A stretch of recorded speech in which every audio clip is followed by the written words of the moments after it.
Over the past 20 years, the number of ACL tears in female athletes has grown dramatically due to the higher number of females involved in athletics. The ACL is one of 4 major ligaments that stabilize the knee. Its primary role is to prevent knee instability by keeping the tibia from sliding forward in relation to the femur.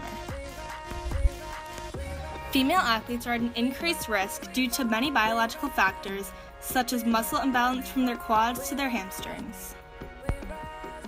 When women jump, their landing position makes them vulnerable to injury, as they often land with their knee in a straight position, transferring the force of impact to the knee joint.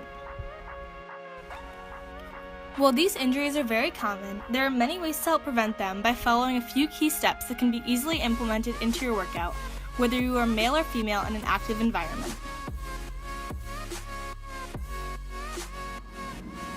The first exercise is the basic squat, where your knees do not come over your toes and you sit back into your hips and drive up through your heels to prevent pressure from going onto your knees.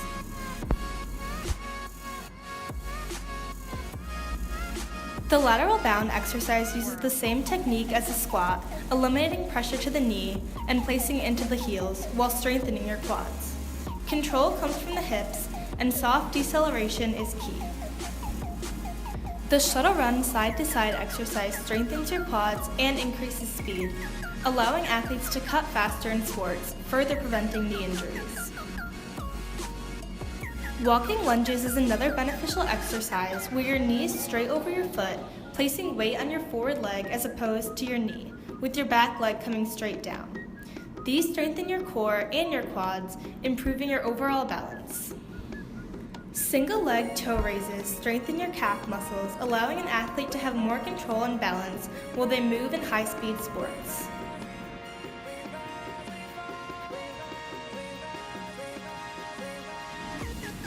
Hip abduction strengthens the gluteus medius, gluteus minimus, and tensor fascia, which helps move the leg away from the midline of the body and also rotates at the hip, helping athletes turn and cut faster with more control.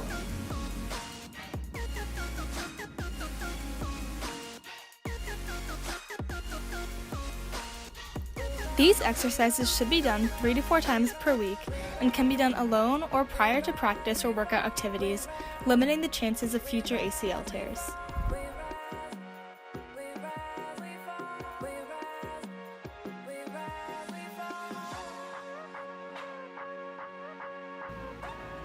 So my rehab process was every day after school, I went to my rehab place for at least 2 to 3 months.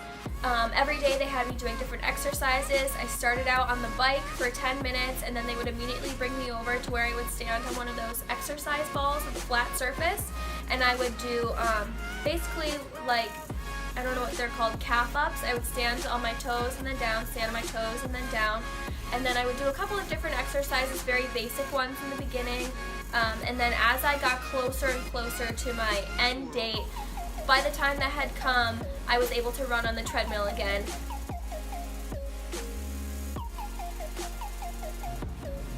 So today, my 2 ACL tears affects me especially in how I work out and stay active, which is something that I actually have to do, or else my knee tends to buckle. If I don't continuously keep my legs strong, I find that my knee hurts more because the ACL is just weak without a lot of muscle surrounding it.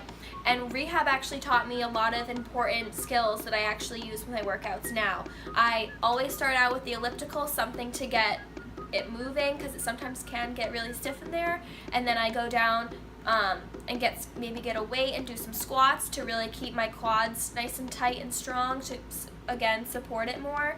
And I really have to just make sure I'm careful, because if I was able to tear it twice, what could stop me from tearing it again?